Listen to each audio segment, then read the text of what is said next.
Friends, welcome to my YouTube channel my health 2021।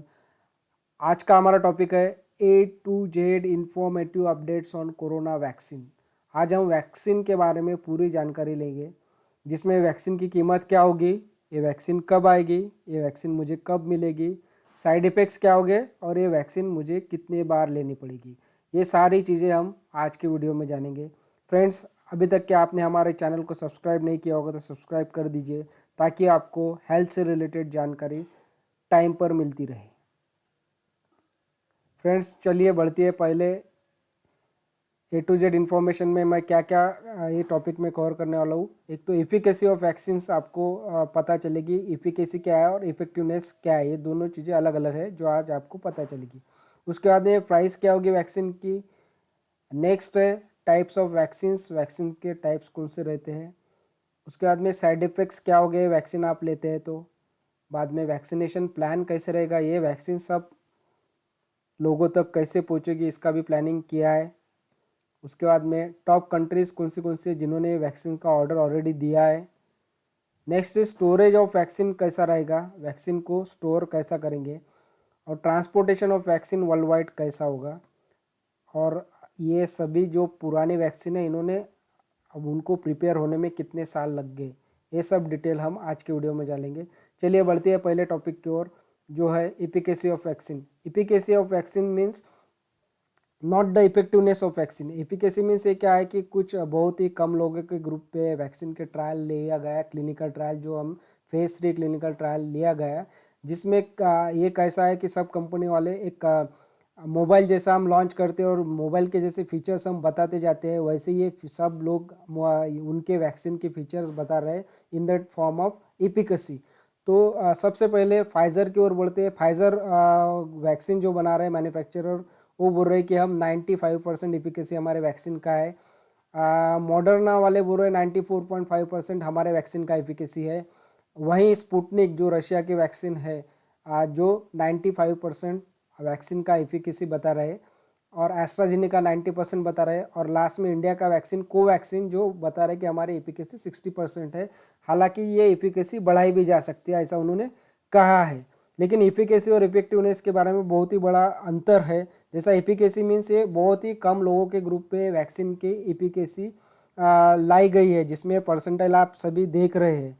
तो ये efficacy मतलब इफेक्टिव भी होगी उतनी, ये अभी वैक्सीन अभी ये दौर में कहा नहीं जाता है, क्योंकि ये वैक्सीन फास्ट ट्रैक में वैक्सीन मैन्युफैक्चर हो रही। तो बढ़ते नेक्स्ट टॉपिक की ओर। जो नेक्स्ट टॉपिक है प्राइस ऑफ वैक्सीन बात कर रहे हैं हम।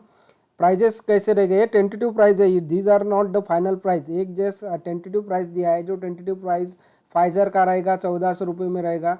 मॉडर्ना का वैक्सीन सबसे महंगा है, जो 4000 रुपये में हमें मिलेगा। स्पुतनिक का वैक्सीन 740 रुपये में मिलेगा। एस्ट्राजेनिका का 222 रुपये में मिलेगा। और फाइनली हमारा कोवैक्सीन जो इंडियन वैक्सीन है, ये हमें 100 रुपीज़ में अवेलेबल हो सकता है।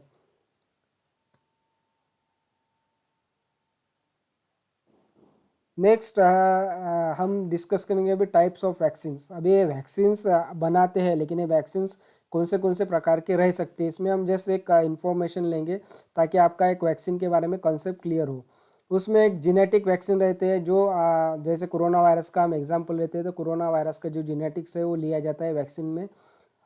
उसके बाद में वायरल वेक्टर वैक्सीन्स भी बनाते हैं। वायरल वेक्टर वैक्सीन्स में क्या होता है, वैक्सीन्स जाके सेल पे एक्ट होती है और सेल एक इम्यूनिटी प्रोड्यूस करता है with the help of protein.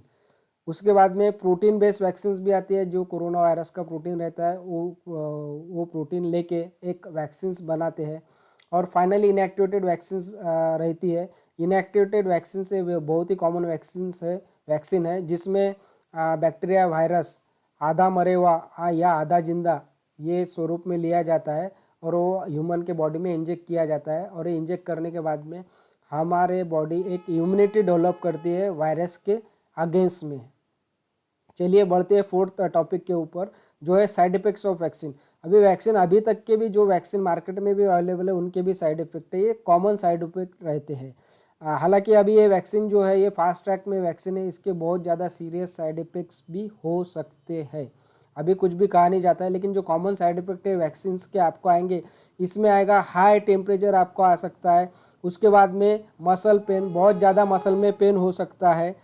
Third है लैक ऑफ कंसंट्रेशन, आपका कंसंट्रेशन भी कम हो सकता है, और फाइनली आपको हेडेक हो सकता है। ये सब आपने एक बार वैक्सीन लेने के बाद में आपको ये साइड इफ़ेक्ट्स होने की बहुत ज़्यादा संभावना है। ये कॉमन ही साइड इफ़ेक्ट है।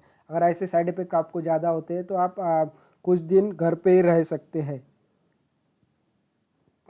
नेक्स्ट टॉपिक हमारा है वैक्सीनेशन प्लान कैसा रहेगा। अभी ये वैक्सीन किस किस को मिलेगी, किसी को नहीं मिलेगी, ये सारी चीज़ें अभी मैं आपको बताने जाने वाला हूँ।